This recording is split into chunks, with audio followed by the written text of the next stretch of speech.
Welcome to the First Time Home Buyers Podcast. I wanted to talk today about a specific down payment assistance program that is a 3.5% fully forgiven after 6 months program. So let's go ahead and jump in and take a look at this.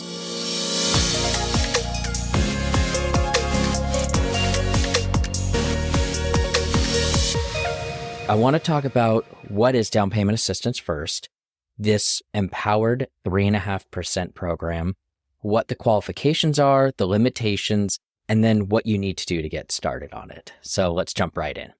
First of all, what is DPA, down payment assistance? And really, it's just a program, and there's thousands of them out there. And it's going to be a program that's going to help you with becoming a homeowner by helping you financially come up with extra funds for closing costs or for your down payment. Your lowest usually is around 3.5% for your down payment, and usually anywhere between 1, 2, or 3% for your closing costs. And so finding a program that can help you with that means you don't have to come up with as much money up front, which is one of the number one barriers to entry to home ownership.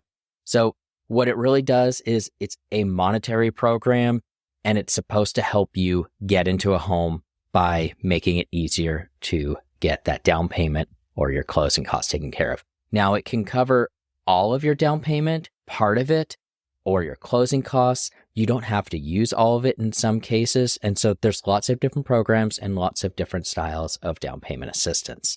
There are usually eligibility requirements. A lot of times they're income limits, like I said before, credit score minimums. Sometimes it's also location-based or residency-based. Let's go ahead and talk about this particular program, and it's the Empowered 3.5% program. They also have a 2%, so I'll talk a little bit about both of those.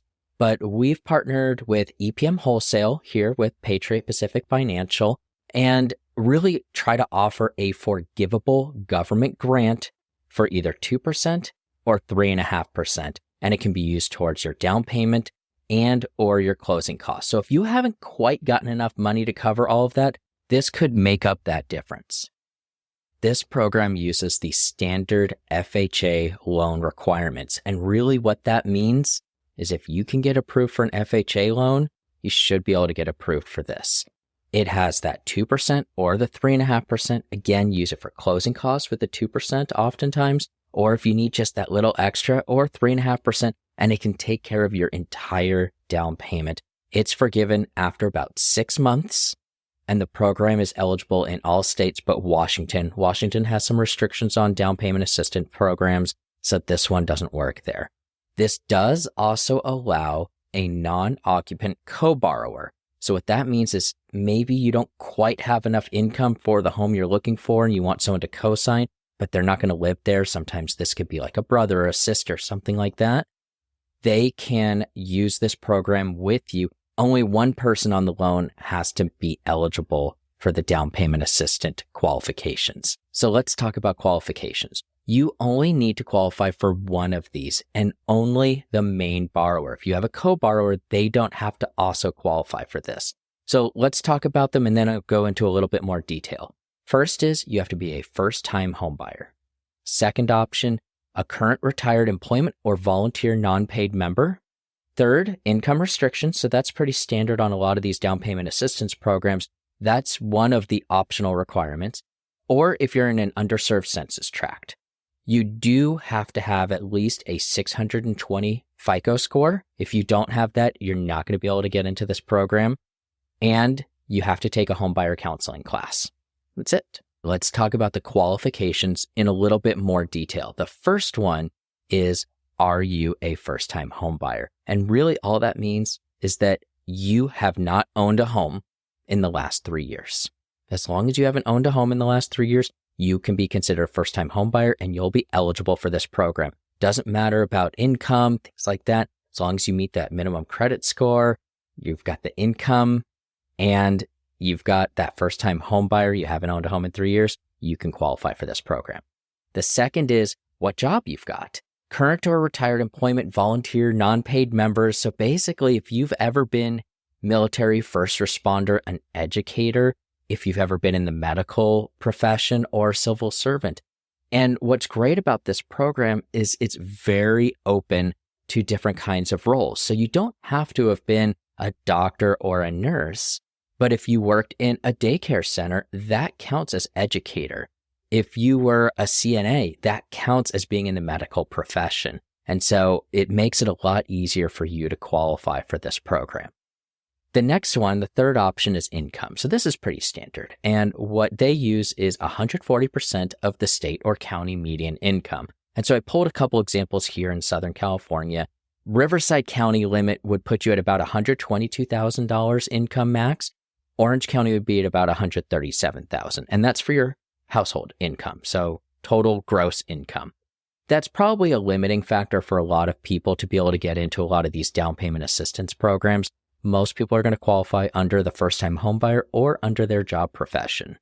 The last is underserved census tract. And this is typically someone that's in a low-income area or a designated disaster area. And if that's the case, then you're pretty much already qualified into this program and they really want to be able to help you out.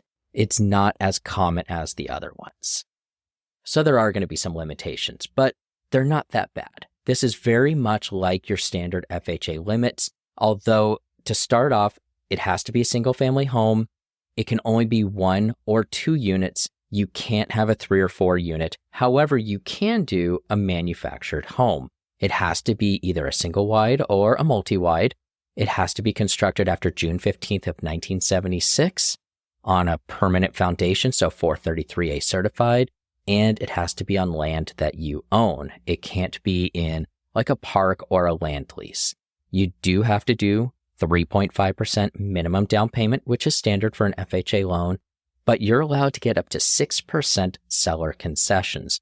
And what we see with this program a lot of times is people will use the 3.5% down, and as part of the purchase agreement, they get 2 or 3% concessions from their seller, and that covers their closing costs.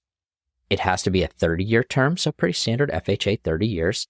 Your debt to income ratio can go up to 48.99%, which is pretty good. There are no resale restrictions, so you can sell this after that 6 months and no penalties.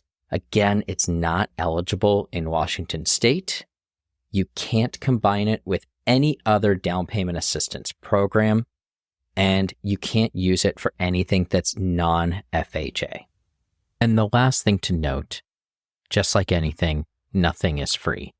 This does cost a little bit more from your interest rate. Typically, your interest rate is going to be about 7.5 or 7.75%. Right now, which is mid-April 2023, we're seeing standard FHA loans in the low to mid 6% range. So this is a little bit higher, about a percentage point higher than you would get without the program. And what I did see when I ran some scenarios earlier is on a typical house, like maybe a $300,000, $400,000 house, it's a few $100 difference per month. But the difference also is this could get you into a home with no down payment, money out of pocket. So I hope this helps give you guys a general idea of this program. You can kind of tell it's one of my favorite down payment assistance programs. Not only do I really like it because it's forgiven after 6 months, the credit requirements are pretty low. You don't have to worry about your income being a restricting factor, but we close these fast, 3 or 4 weeks, and we can typically close them just like a regular FHA loan. And so you don't have to worry about how long is this going to take, this extra government program and all kinds of extra authorizations. They do an amazing job at getting this done. So if you guys have any more questions, head on over to fthbpros.com. We've got all of our podcast episodes available, articles, newsletters, resources, along with our Facebook group where we've got different lenders and agents all there to help answer your questions. So thank you again for your support. Happy home buying.